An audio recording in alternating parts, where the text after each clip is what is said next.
안녕하세요. 건강 365 아나운서 최인경입니다. 내 뜻대로 안 되는 증상 중 하나가 요실금입니다. 나도 모르게 소변이 새는 경우 참 당황스러운 일인데요. 외출을 삼가게 되고 혹시 냄새가 나지 않을까 불안해하고 그러면서도 병원을 찾기까지 시간이 걸리는 경우가 많다는 지적입니다. 혼자만의 고민으로 참는 분들이 많다는 거죠. 요실금은 노화로 인한 증상이라 치료가 안 되기 때문에 참아야 하는 증상으로 여기는 분들도 있다고 하는데요. 글쎄요, 그런 걸까요? 요실금의 진단과 치료, 잠시 후에 알아봅니다. 그리고 건강을 위해서 강조되는 부분이 적정 체중을 유지하는 건데요. 노인들의 비만과 체중 관리에 대해서도 살펴보겠습니다. 6월 20일 일요일에 건강 365 언타이틀의 날개 듣고 시작하겠습니다. 혼자만의 고민으로 증상을 키웠던 당황스러운 것 중에 하나가 요실금입니다. 나도 모르게 새는 소변으로 불안감을 느낀다는 말도 하는데요. 나이가 원인인 걸까요? 가톨릭대 서울 성모병원 비뇨의학과 배웅진 교수와 함께합니다. 교수님 안녕하세요. 예, 안녕하세요. 요실금은 증상 자체도 문제지만요. 우울감에 수치심을 느끼기도 하는 심리적인 부분도 문제이지 않을까 싶어요. 어떻습니까, 교수님? 예, 그렇습니다. 아무래도 갑작스럽게 요실금이 반복되다 보면은 외출하기도 꺼려지게 되고요. 직장 생활을 하는 분 같은 경우에는 업무에도 지장을 주겠죠. 이런 게 아무래도 심리적인 위축이나 사생활에 지장을 줄 수 있습니다. 네. 그래서 진료실을 찾기까지 혼자 고민하고 참다가 오는 분들도 많지 않습니까? 예, 이 비뇨 생식계통의 문제가 대부분 그렇겠지만 주변에 쉽게 얘기하거나 상담하기를 꺼려하다 보니까요. 간단한 치료만으로 금방 좋아질 수 있는 증상도 혼자서 참고 지내는 분들이 많은 것 같습니다. 네. 이 요실금은요, 질환이라기보다는 증상으로 봐야 될까요? 일반적으로 이 본인의 의지와 상관없이 소변이 나오면 모두 요실금이라고 이야기를 하는데요. 이 유발되는 형태에 따라서 요실금의 종류가 다르고 거기에 따른 또 치료 방법이 다르기 때문에 일단 소변이 누출된다 이런 증상이 있으면 기본적인 검사들이 필요합니다. 네. 환자분들은 증상에 대해서는 주로 어떤 말씀들을 하십니까? 보통 평소에 소변이 좀 자주 마려운 정도에서 가끔 화장실 가기 전에 지리게 된다 이런 말씀을 하는 경우도 있는데요. 이런 분들이 좀 심해지다 보면은 설거지하는 것처럼 물소리만 들어도 갑자기 소변이 마려우면서 바로 나온다 이렇게 하는 분들이 병원을 찾게 되시고요. 또 일부 분들은 기침, 재채기 하는 것처럼 배에 힘이 들어갈 때 소변이 찔끔 나온다는 분들도 계신데 이런 분들이 나중에 심해지면은 웃거나 걷기만 해도 소변이 찔끔 나온다 이렇게 하는 경우도 있죠. 네. 이게 어느 날 갑자기 생긴 증상이라는 말도 하던데요. 정말 갑자기 나타나는 겁니까? 요실금은 이름 그대로 소변이 새는 건데 말씀하셨듯이 특히 작은 자극에도 소변으로 반응을 한다고 들었습니다. 앉았다 일어설 때도 갑자기 소변이 샌다고 하던데요. 예. 이 환자분들이 병원에 오시면은 대부분 이런 상황을 이제 중점적으로 확인을 하게 되는데요. 사실 어떤 형태의 요실금이든지 이 방광이나 요도 관략근, 골반 근육 이런 곳이 만성적인 변화에 의해서 생기는 경우가 많기 때문에 사실 갑자기 증상이 생기는 경우는 흔하지는 않은데요. 갑자기 생긴다 그러면은 방광염과 같은 염증성 질환이 방광을 자극해서 나타날 수도 있기 때문에 감별이 필요할 수도 있죠. 또 증상이 아주 심해지면은 물소리를 듣거나 걸을 때도 샌다고 말씀드린 게 작은 자극에도 요실금이 발생하는 거라고 말씀드릴 수 있습니다. 네. 그럼 소변을 보고 싶은 생각이 없을 때도 요실금 증상은 나타날 수 있는 건가요? 예, 복부에 힘이 들어가는 상황에서 골반 근육이나 요도 관략근이 약해서 발생하는 이 복압성 요실금의 경우에는 요의랑은 상관이 없이 소변 마려운 거랑은 상관이 없이 소변이 누출되기도 하죠. 그래서 기침을 좀 해도 소변이 나온다 이런 얘기를 하는 거네요. 맞습니다. 예. 원인이 뭘까요? 출산을 경험한 여성들은 골반 근육이 좀 느슨해지면서 요실금이 생겼다는 말도 하던데요. 예, 이게 여성에서 복압성 요실금이 많은 이유 중에 하나인데요. 방광 아래쪽에 소변이 배출되는 그 요도 부분이 요도 관략근이나 골반 근육으로 둘러싸여 있는데 평상시에는 이제 소변이 누출되지 않게 이제 도와주는 거죠. 근데 골반 근육이 아무래도 출산을 한다든지 이러면은 산도하고 연관이 되기 때문에 이 부분이 약해지게 되면 나중에 요실금이 발생할 수 있습니다. 네.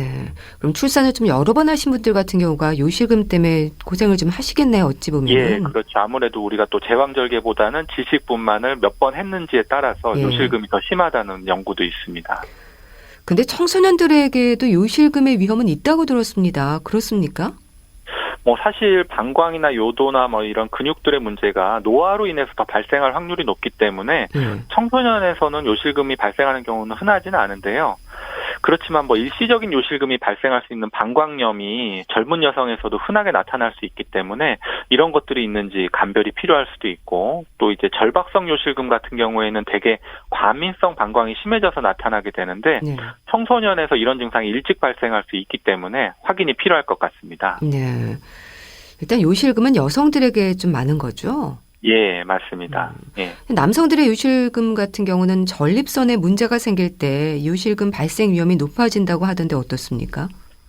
일반적으로 남성은 여성에 비해서 이 요도 길이가 좀 긴 편이기 때문에 요실금 위험이 상대적으로 낮은 걸로 알려져 있는데요. 근데 이제 나이가 들면서 방광에 노화가 찾아오거나 아니면은 전립선 비대증으로 인해서 과민성 방광이 같이 발생하게 되면 절박성 요실금이 나타날 수가 있습니다. 또 한편으로는 전립선 비대증이나 전립선 암이 있으셔서 수술을 하는 경우에 관략근 부위가 이제 좀 손상되거나 약해지게 되면 복압성 요실금도 같이 경험하게 되고요. 네.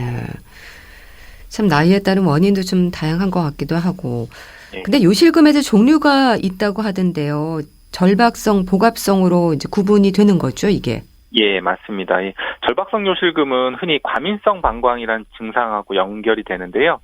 소변이 이제 급하게 마렵거나 자주 마렵은 게 심해지다 보면은 소변이 이제 누출되는 상황이 발생하면 이것을 이제 우리가 절박성 요실금이라고 말을 하게 되는 거고요.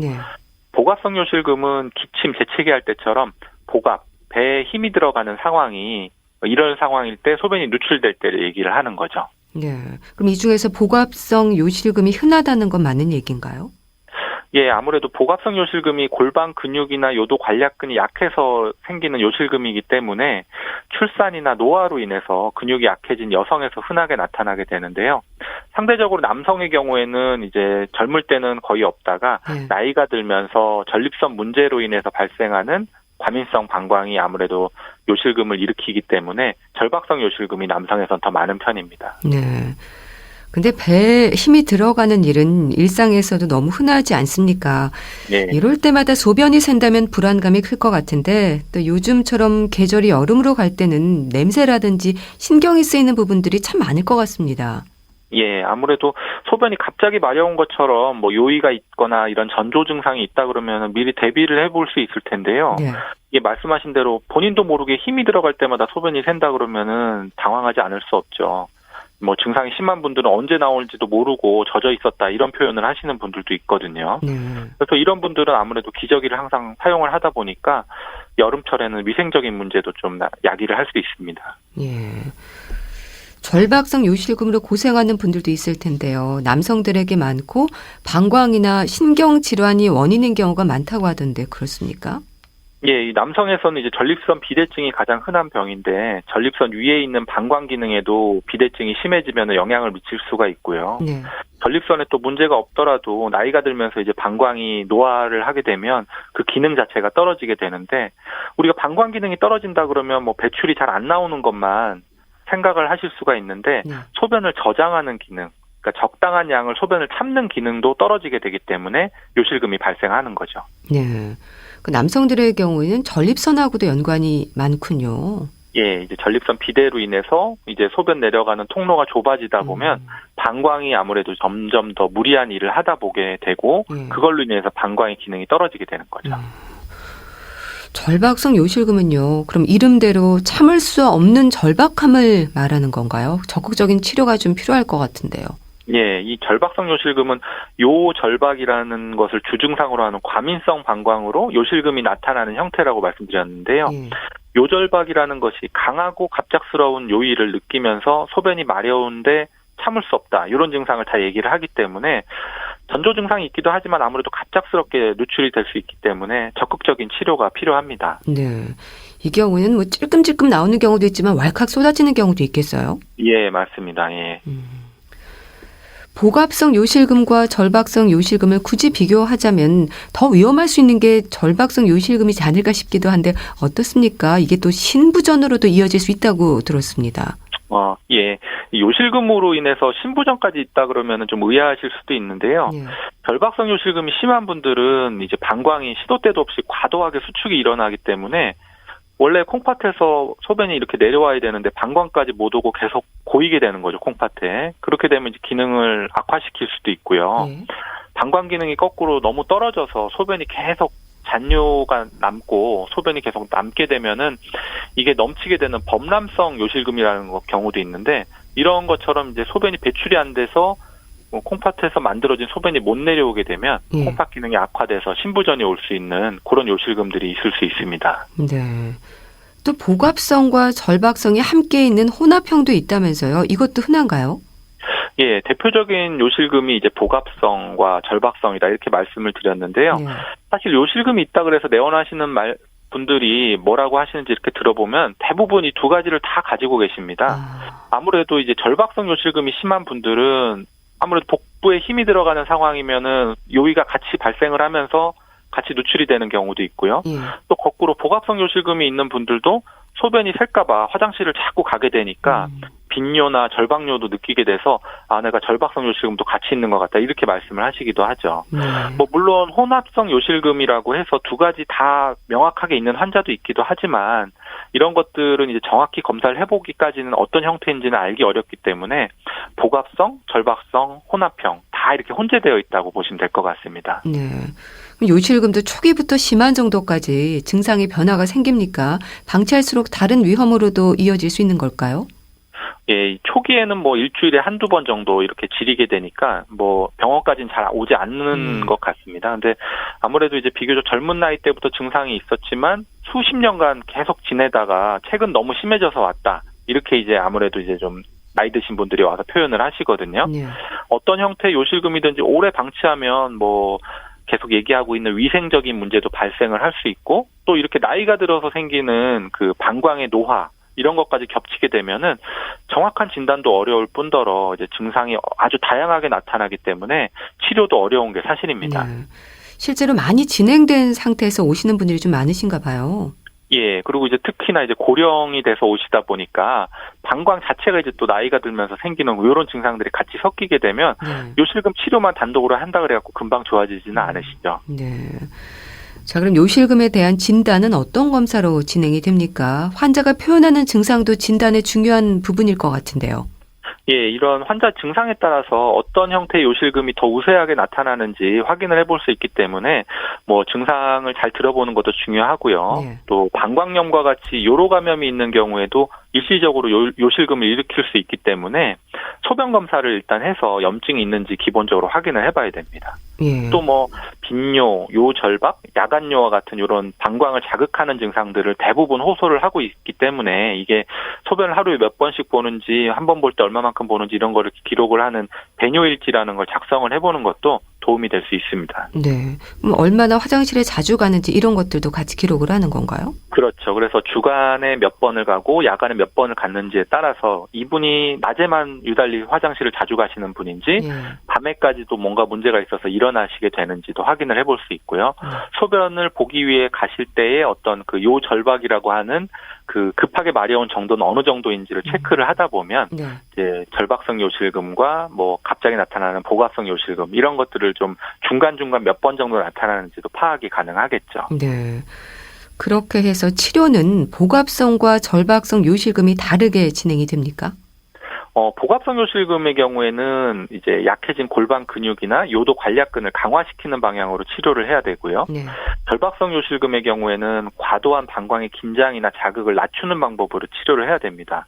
그래서 어떤 치료든지 사실은 생활 습관을 개선하는 것부터 시작을 해야 되고, 뭐 약물 치료나 2차적인 치료, 또 이후에 수술적인 방법까지 이렇게 순차적으로 고려한다고 보시면 될 것 같습니다. 네.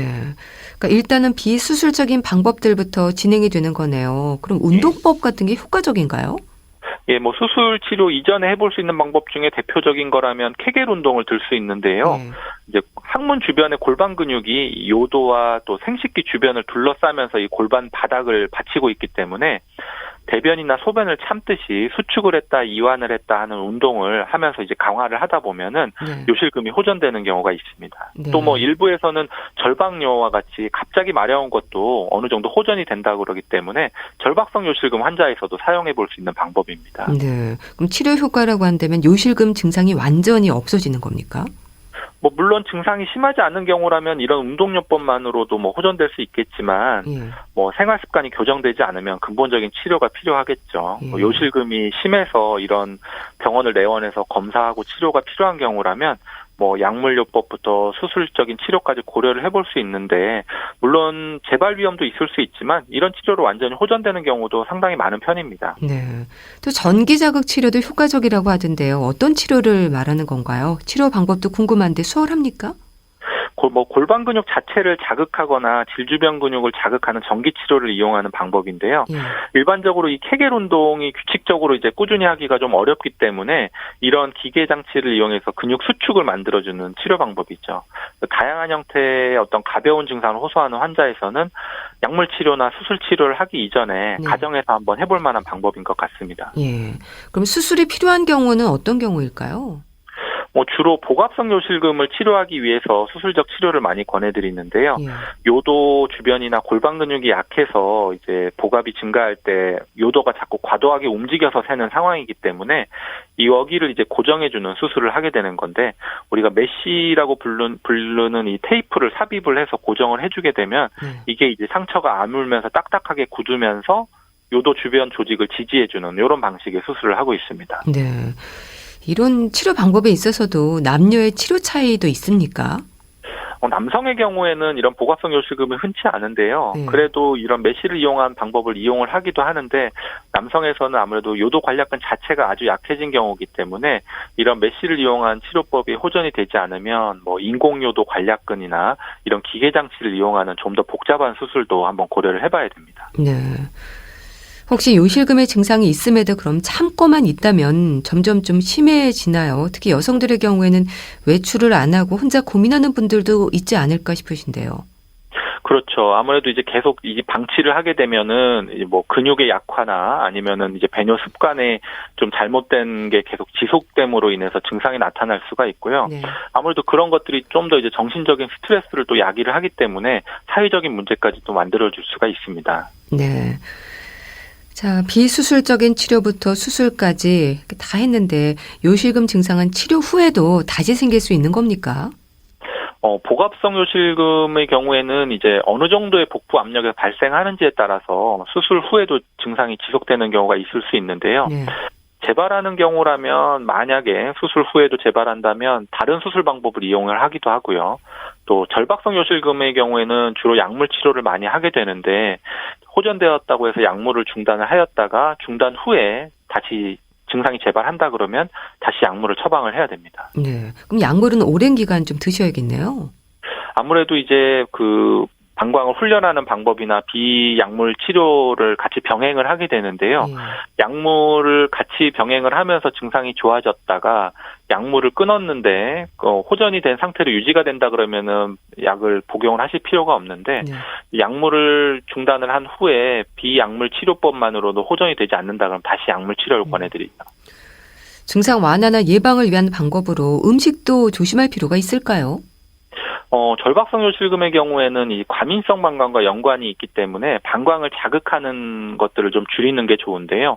맵고 짠 음식도 방광을 자극을 할 수가 있고, 탄산음료나 커피와 같이 또 이제 그 자극을 하는 음료들도 피하는 것이 생활 습관을 유지하는 게 도움이 될 수가 있습니다. 또 이제 한편으로는 수분 섭취하는 것도 요실금 때문에 걱정돼서 물을 많이 안 드신다 이런 분들이 있는데요. 오히려 너무 과도하게 수분을 제한을 하다 보면 이제 소변이 진해지면서 농축이 되다 보니까 방광을 더 자극할 수도 있기 때문에 물은 아무래도 충분히 드시는 게 좋을 것 같습니다. 네. 요실금 증상이 있음에도 혼자 고민하는 분이 있다면 어떤 말씀을 해 주시겠어요? 패드를 사용한다거나 하는 방법으로 견디는 분들도 있을 텐데요. 앞서서 말씀드린 대로 이 방광 기능 저하로 인한 요실금은 계속 악화가 진행되기 때문에 빨리 내원해서 확인을 해야 하는 게 좀 필요할 것 같습니다. 또 갑자기 요실금의 정도가 평상시보다 심해졌다. 이러면은 이전까지의 어떤 방광 상태랑은 또 달라진 뭔가가 있을 수 있기 때문에 네. 이것도 역시 치료를 빨리 받으시는 게 좋을 것 같고요. 네. 요실금이 생명에는 지장이 없지만 삶의 질이나 자존감을 떨어뜨리는 일이잖아요. 너무 대수롭지 않게 여기는 것도 문제고 너무 심각하게 생각하는 것도 문제일 것 같습니다. 예. 어떤 조언을 하시겠어요? 아무래도 증상이 만성적으로 진행을 하기 때문에 이게 나이 들면서 이런가 보네 하면서 이제 생각하는 분들도 많은데요. 네. 특히 여성분들의 경우에는 또 이제 젊을 때는 또 예민해서 좀 화장실 자주 가는 버릇이 있던 분들 경우에는 현재 상태도 원래 그런가 보다 하고 병원 안 찾으시는 거죠. 근데 이런 분들이 좀 생각보다 간단한 치료만 하면은 이런 것 불편함이 없이 완치되는 경우도 있고, 네. 이렇게 금방 나을 걸 왜 이 고생을 했나 이런 말씀을 하는 분들도 있으십니다. 그래서 보다 적극적으로 병원을 찾으셔야 하는 이유가 그런 것 같습니다. 네. 근데 요실금이 나이뿐 아니라 출산이라든지 다른 이유도 있을 텐데 젊은 여성들에게도 위험이 있을까요? 일시적으로는 이제 출산을 했다 그래서 바로 이런 복합성 요실금이 더 심해지거나 그런 경우는 적은데요. 예. 아무래도 그런 상황에서 이제 나이가 들면서 골반 근육이나 이런 게 점점 더 약해지는 게 젊을 때 출산에 영향을 더 받아가지고 복합성 요실금이 더 생기게 되는 것 같습니다. 네. 그 소변을 참는 것도 훈련이라는 생각에 일부러 참는 분들도 있는데 어떨까요? 과민성 방광으로 인한 절박성 요실금 환자들의 경우에는 정상적인 배뇨 패턴보다도 너무 자주 가게 돼서 증상을 악화시키는 분들도 있는데요. 네. 이런 분들은 아무래도 시간에 맞춰서 소변 보는 거를 권해드리고 그런 훈련이 도움이 되기는 하는데 다른 원인에 의해서 이제 방광에서 소변을 배출하는데 장애가 있는 분들이라면 네. 이런 것들을 무리하게 참다 보면은 오히려 방광 기능이 떨어질 수가 있어서 이런 확인을 우선은 검사를 해서 우리가 이제 비뇨의학과 오시면은 배뇨 속도를 보는 요속 검사나 네. 배뇨 후에 남아 있는 잔뇨 검사 이런 것들을 통해서 이제 방광 기능을 좀 확인을 해볼 수가 있는데 이런데 특별히 문제가 없는 분들한테 좀 권해드리고 싶은 방법입니다. 네, 알겠습니다. 자, 오늘은 요실금에 대해서 말씀 들었는데요. 가톨릭대 서울성모병원 비뇨의학과 배웅진 교수와 함께했습니다. 말씀 잘 들었습니다. 감사합니다. 예, 감사합니다. KBS 라디오 건강365 함께하고 계신데요. 박진영의 너의 뒤에서 듣고 다시 오겠습니다.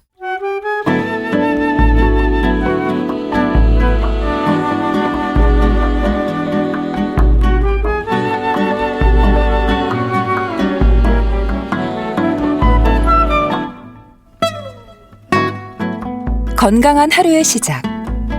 KBS 라디오 건강365 최윤경 아나운서의 진행입니다. KBS 라디오 건강365 함께하고 계십니다. 건강을 위해서 적정 체중을 유지하는 건 중요합니다. 노인들에게도 마찬가지죠. 나이 들수록 살이 빠지는 체중 감소에도 신경을 써야 하지만 비만 역시 경계해야 하는 부분인데요. 노인 비만의 위험 어떻게 생각해야 할까요? 분당 재생병원 영양내과 백현우 교수와 함께합니다. 교수님 안녕하세요. 네, 안녕하십니까. 네. 교수님이 자신의 체중을 확인하는 건 일상의 좋은 습관이지 않을까 싶습니다. 건강을 점검하는 데 있어서 이 체중 중요한 부분이겠죠. 그렇죠. 건강에 비교적 무심한 분이라도 예. 가장 쉽게 건강 상태를 반영하는 것 중에 하나가 바로 체중입니다. 그리고 이건 숫자로 비교해 보기도 쉽잖아요. 네. 그래서 만약에 비만이 심하면 당연히 대사질환, 당뇨병, 무슨 심혈관 질환 이런 것들이 동반될 가능성 높다는 거 누구나 다 아시고요. 또 의도하지 않았는데도 평소에 비해서 급격히 체중이 늘거나 줄어드는 경우 네. 심각한 질환이 동반돼 있을 가능성도 있으니까 꼭 점검해야겠죠. 네. 근데 사실 적정 체중이라는 게 쉽지 않습니다. 어르신들 사이에서는 마른 몸보다 그 비만이 낫다는 말도 하던데요. 그렇죠. 그 체중 감소도 그렇고 체중 증가도 그렇고 적정 체중에서 벗어나는 건 당연히 건강상 바람직하지 않습니다. 예. 그러니까 우리가 생각하지 않았던, 그러니까 의도하지 않았던 급격한 체중 변화, 즉 체중 감소건 아니면 체중 증가건, 체중 변화가 동반되면 심각한 질환이 동반돼 있을 가능성이 매우 높죠. 예. 갑작스럽게 체중이 증가한다면 생각할 수 있는 질환들이 심장이 나빠졌다거나 콩팥이 나빠졌다거나 혹은 만성 간질환, 간경병 같은 경우에 악화됐다거나 혹은 갑상선 기능 저하증도 생각할 수 있습니다. 네. 반대로 갑자기 체중이 감소한다면 사실 이런 경우가 더 흔하죠. 네. 악성질환, 암 같은 병이 있을 수도 있겠고요. 갑상선 기능 항진 또는 다양한 만성 소모성 염증 질환이나 영양불량 등을 고려하셔야 되니까 이럴 경우 꼭 주치의와 상담을 받으시는 게 필요하겠습니다. 예. 근데 이 젊은 사람들과 비교할 때요. 세월이 흐르면서 몸의 구성 성분이 변한다는 말도 있던데 그렇습니까? 맞습니다. 나이가 들면서 몸의 구성 성분이 상당히 변화를 하죠. 전체적으로는 근육량이 감소하고 이것과는 반대로 몸을 구성하는 지방 성분이 또 증가를 합니다. 예. 따라서 에너지를 사용하는 방식도 젊을 때하고 다르고 또 호르몬 변화 등의 생리적 변화가 동반되기 때문에 폐렴이라든지 이런 질환들 혹은 환경적인 원인에 의한 어떤 급성 스트레스를 받았을 때 젊은이와는 다르게 상당히 중증으로 반응할 수가 있습니다. 네. 그래서인지 또 나이 들수록 오히려 과체중보다는 저체중에 대한 위험을 경계해야 하는 경우도 많지 않나 싶습니다. 어떨까요? 맞습니다. 나이가 들수록 의도적이 아니더라도 체중이 현저히 감소하는 경향이 많죠. 예. 그러니까 주변을 보시면 85세 이상의 초고령 노인들의 상당수는 이미 바짝 마른 저체중 상태인 경우가 매우 많은 걸 볼 수가 있을 겁니다. 그 이유는 노화가 진행되면서 그 원인 중에 하나인 산화 스트레스가 염증성 물질을 방출하게 유발시켜서 분해 대사를 오히려 촉진시키고 식욕을 떨어뜨리기 때문에 그렇습니다. 그래서 가지고 있는 근육은 분해가 되기 때문에 오히려 소실되고 식욕 저하가 동반되기 때문에 근육을 만들 재료도 부족하고 체중은 덩달아 감소하게 됩니다. 네. 따라서 노인은 저체중과 영양불량의 고위험군이고요. 이는 면역력을 또 떨어뜨리고 스트레스에 대한 저항력을 감소시키게 됩니다. 네. 이 뭐 저체중, 과체중 그리고 비만까지 체중으로 짐작할 수 있는 여러 가지 건강상의 위험이 있지 않습니까? 적정 체중의 경우는 노인들 역시 체질량 지수로 확인을 하는 건가요? 네, 맞습니다. 체질량 지수는 몸무게 킬로그램을 왜 키 제곱미터로 나눈 것인데 예. 비만도를 표현하는 지수로는 굉장히 쉽게 사용할 수 있고 뭐 노인이건 젊은이건 역시 이 지표를 사용하긴 하는데요. 네. 단점이 하나 있긴 합니다. 근육량이 매우 많은 경우에 이 경우는 왜 근육이 지방보다 무게가 많이 나가기 때문에 바로 이 체질량 지수가 상대적으로 매우 높게 나옵니다. 네. 그래서 이런 경우에는 이렇게 체질량 지수가 높은데 근육이 많은 사람은 예. 실제보다는 사망 위험도가 훨씬 과장돼서 표현된다는 점은 단점이죠. 예. 또 허리둘레가 강조가 되던데요. 당뇨병 환자들에게도 허리둘레 같은 경우는 항상 확인되는 부분이지 않습니까? 조금 전에 말씀드렸듯이 체질량 지수가 왜 근육량이 많은 경우에 엉뚱하게 위험도가 과장되잖아요. 그렇기 때문에 우리가 더불어서 허리둘레를 재는 이유는 복부 비만 정도를 측정하고자 합니다. 네. 그러니까 체중 자체보다도 복부 비만이 오히려 대사질환, 각종 대사질환과 관련성이 높고 그리고 심혈관 질환의 발생을 예측할 수 있어서 전반적인 건강 상태를 나타내는 지표로 더 적합하기 때문에 예. 허리둘레를 열심히 재셔야 됩니다. 네. 복부 비만이 왜 그렇게 위험한 건가요? 복부 비만이 아무래도 우리가 왜 위험하다는 만성질환으로 알려져 있는 당뇨병이나 고혈압이나 고지혈증과 같은 대사 관련 질환하고 관련성이 훨씬 높죠. 예. 그렇기 때문에 체중이 많이 나가는 것 자체보다는 허리둘레가 훨씬 더 의미하는 바가 크기 때문에 예. 허리둘레가 굉장히 중요한 지표입니다. 또 근력, 악력, 골밀도, 체지방, 근육량 이것도 나이 들수록 신경이 쓰이는 부분들입니다. 체중과도 연관되는 부분이겠죠? 체중과 체성분 구성 관련 요소 중 나이가 들수록 체지방이 늘고 근육량이 감소한다고 말씀을 드렸습니다. 예. 노인의 이렇게 근육량이 감소하는 거, 근감소증은 근육량 감소와 함께 근력 감소도 함께 측정해서 저희가 진단을 하죠. 당연히 체중하고 연관되겠고요. 네. 이런 경우에 또 근력이 중요하게 되는데 근력을 측정하는 방법 중에 가장 간단한 방법이 악력을 측정하는 겁니다. 그리고 또 골밀도는 뼈의 성분인 칼슘이라든지 인이라든지 이런 무기질의 양을 측정해서 뼈가 얼마나 잘 채워져서 단단한지 네. 혹은 텅 비어서 부서지기 쉬운지 알아볼 수 있는 것들인데 이 모든 지표들이 체중과 직접 연관되는 요소가 되겠습니다. 네. 근데 적정 체중에 대한 기준이 젊은 사람들과는 조금 다르게 생각해야 하지 않을까 싶기도 한데 어떨까요? 젊은 사람들의 경우는 아무래도 우리가 소위 이상 체중이라고 돼 있는 범주에 들어가 있는 것이 가장 좋다라고 얘기를 하지 않습니까? 예. 근데 그런 건강에 도움된다는 것을 뭘로 기준 삼아서 보느냐? 우리가 이제 통계에 의해서 적정 체중을 가진 사람의 사망률이 제일 낮기 때문에 이걸 적정 체중으로 하자라고 우리가 만들어 놓은 건데요. 네. 문제는 노인들의 경우는 그 사망률 낮은 범주가 다르다는 거죠. 그래서 뭐 외국의 통계들도 있지만 비교적 최근에 우리나라 65세 이상 노인 코호트, 이거 국민건강 영양조사 노인 코호트를 5년간 추적 관찰한 연구 결과가 나와 있습니다. 네. 그럴 때 경도 비만 범주에 속하는 체질량 지수가 25에서 29.9.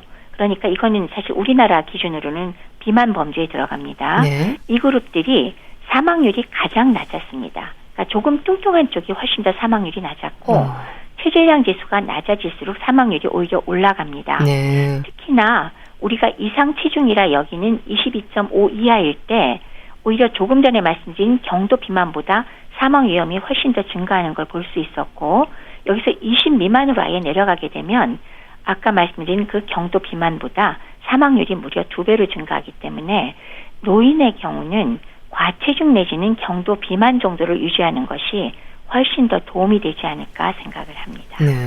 그러니까 저체중보다는 과체중 단계, 하지만 비만으로 이어지지 않도록 조심해야 하는 게 좋겠네요. 그렇죠. 근데 체중에 있어서 어느 정도 좀 너그러워지는 것 중에 하나가 바로 나이살입니다. 교수님, 이 나이살이라는 게 정말 있는 건가요? 우리가 보통 나이살이라고 부르면 예. 내가 예전하고 똑같이 생활하고 그리고 먹는 것도 똑같은데 점점 허리하고 배에 살이 찌면 나이살이라고 부르죠. 그래서 소위 나이살이라는 게 진짜 있느냐 그러면 뭐 일상적으로 부르니까 있다고 치고 예. 두 가지 원인을 보통 얘기합니다. 네. 하나는 나이가 들수록 기초대사량이 감소한다. 즉 앞서 말씀드렸듯이 나이가 들면 구성 성분이 바뀌면서 근육량이 감소하게 되죠. 바로 근육량 감소가 기초대사량 감소가 되기 때문에 예. 에너지를 소비하는 효율이 떨어져서 똑같이 먹어도 지방이 쌓이게 되죠.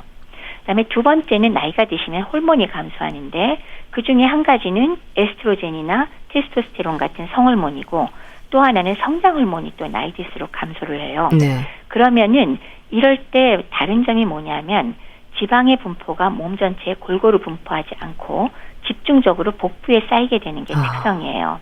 이 두 가지가 합쳐지면 소위 나이살이라는 거를 좀 설명을 할 수는 있는데 네. 그럼 절대로 피할 수 없느냐? 사실은 적절한 운동을 해서 근육량이 줄지 않도록 노력을 하고 그리고 균형 잡힌 영양 섭취를 하면 사실은 상당 부분을 늦추거나 뭐 아주 안 오게 할 수는 없지만 네. 조절이 가능하다는 말씀을 드릴 수 있습니다. 예. 그럼 물만 마셔도 살이 찐다는 분들도 있고요. 아무리 먹어도 살이 안 찐다는 분들도 있습니다. 이런 것들도 기초 대사량의 문제로 봐야 될까요? 정확합니다. 예. 근데 실제는요. 물만 먹고 살찌진 않아요. 예. 그렇지만 예. 어찌됐건 아주 적게 먹는데도 살이 계속 찌는 분이 있는가 하면 예. 매우 많이 먹어도 안 찌는 분들이 있는데 이 경우는 당연히 기초대사량이 다르다라고 말씀을 드릴 수 있죠. 예. 그럼 같은 나이라도 기초 대사량이 이렇게 차이가 나는 건 왜 그렇습니까? 기초대사량은 기본적으로 왜 타고난 그 유전적인 요인도 있고요. 나이나 성별, 인종 등의 선천적인 요인들이 있긴 합니다. 그렇지만 후천적으로 차별 요인이 있는데 그거는 간단히 말씀드리면 근육량의 차이라고 근육량의 말씀드릴 수 있죠. 차이요. 네.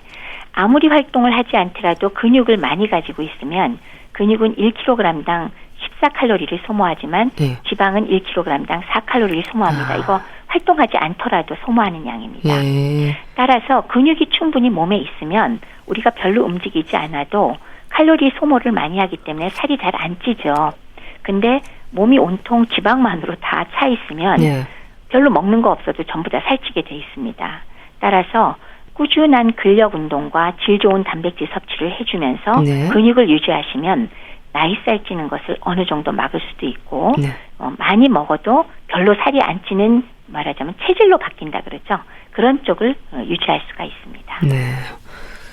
자, 그리고 비만으로 인한 건강상의 위험이라고 한다면 뭐 대사증후군의 위험뿐 아니라 다른 질환들의 발병 요인으로도 지적이 되지 않습니까? 그렇죠. 비만이라면 우리가 당장 떠올리는 게 아이고 고혈압, 당뇨, 고지혈증 이런 대사증후군 금방 떠올릴 수 있고요. 네. 이런 것들에 의한 합병증으로 당연히 심혈관계 질환 그리고 그다음에 뇌혈관계 질환 많이 동반됩니다.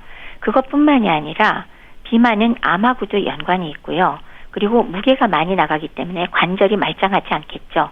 무릎 관절, 퇴행성 관절염 이거 뭐 흔히 동반되는 거고 예. 그리고 지방간이나 담석증 아주 흔하게 동반됩니다.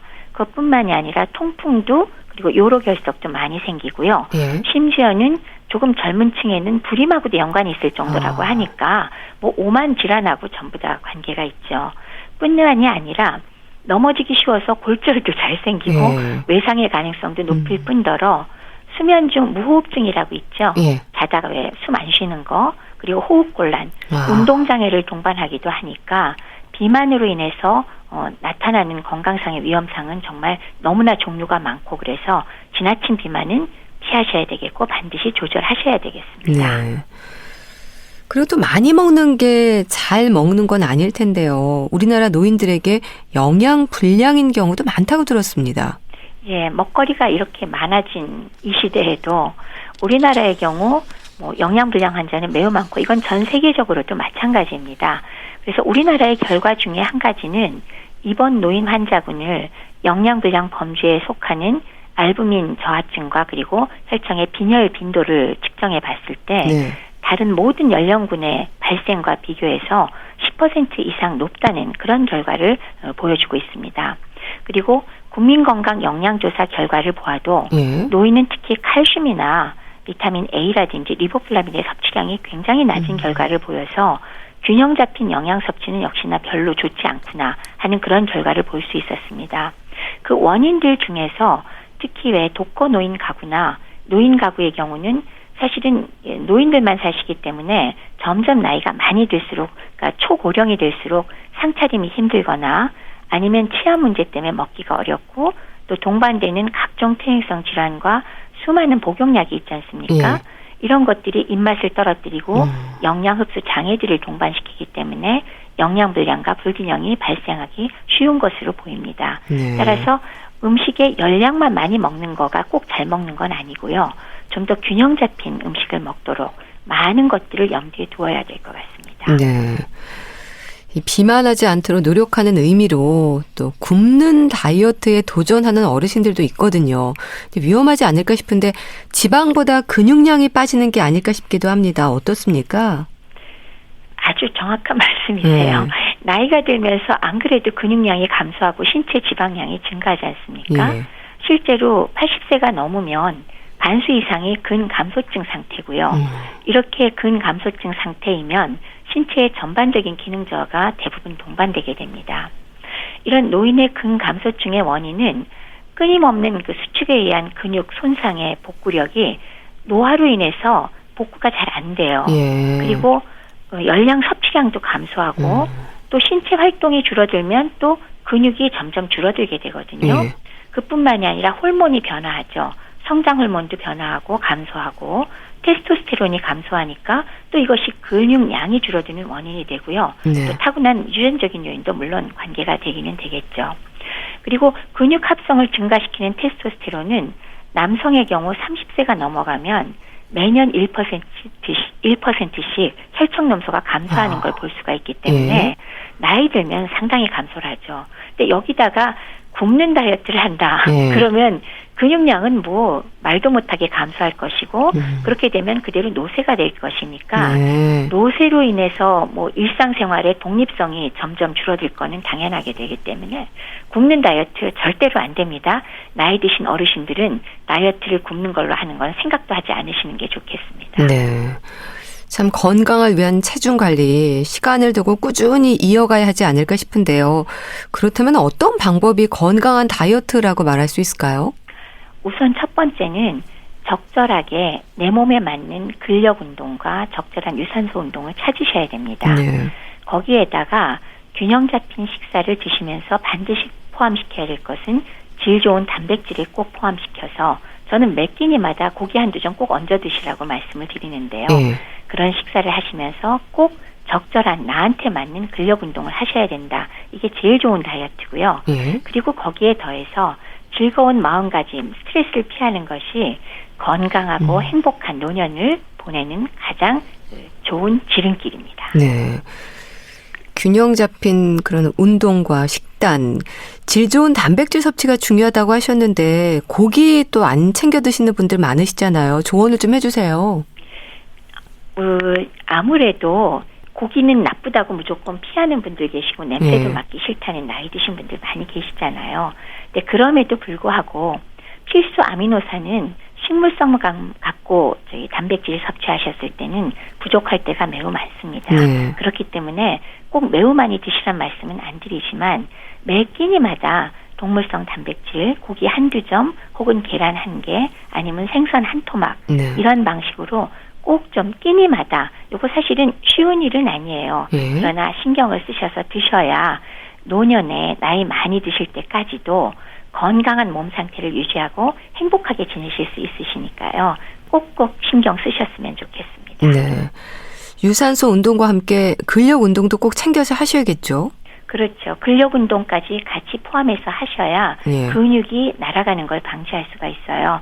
물론 일반적인 유산소 운동도 굉장히 중요하지만 네. 그거는 아무래도 폐와 심장의 능력에 중요한 운동이 되겠고 근력 운동을 꼭 하셔야 되는데 어려운 무게 있는 운동만 생각하지 마시고 예. 스트레칭을 잘 하시는 것도 근력 운동에 속할 수가 있습니다. 그렇기 때문에 요새는 또 유튜브 많이 발달돼 있어서요. 예. 찾아보시면 나한테 맞는 어렵지 않은 스트레칭 운동 많이 찾을 수 있기 때문에 네. 그런 운동들을 활용하시면 충분히 즐겁게 근력 운동 하실 수 있습니다. 네. 자, 그리고 특히 복부 비만의 위험을 예방할 수 있는 방법, 진료실에서 만나는 환자들에게 어떤 노력을 강조를 하시나요? 실천하기 쉽게 좀 짚어주세요. 우선 노인들의 경우 1번 체중 지나치게 빼려고 하지 마십시오. 네. 과체중이나 혹은 경도 비만 정도를 유지하셔도 오히려 건강에 더 좋다는 보고들도 많이 나와 있기 때문에 체중의 숫자에 너무 연연하지 마시고요. 물론 아주 심한 중증의 비만은 조절하셔야 합니다. 두 번째는 소위 나이살이라고 불리는 복부 비만을 피하기 위해서 스트레칭 그리고 자신에게 맞는 다른 근력 운동 또 있다면 좋습니다. 그러나 기본적인 스트레치로도 근력 운동이 충분히 되니까 요것들을 포함해서 유산소 운동으로 주로 저는 걷기 권해드리는데요. 네. 바른 자세로 걷는 것을 주 4, 5회 이상 4번 내지 5번 이상 규칙적으로 반드시 하시면서 마지막으로 질 좋은 단백질을 포함해서 균형 잡힌 식사를 꼬박꼬박 하시는 것이 가장 좋은 복부 비만의 위험을 예방하고 소위 말하는 나이살을 피할 수 있는 방법인 거 다시 한번 강조해드리고 싶습니다. 네, 알겠습니다. 자, 오늘은 노인 비만의 위험에 대해서 말씀 들었는데요. 분당 재생병원 영양내과 백현욱 교수와 함께했습니다. 말씀 감사합니다. 네, 감사합니다. 이수영의 그리고 사랑해 보내드리면서 인사드릴게요. 건강365 아나운서 최인경이었습니다. 고맙습니다.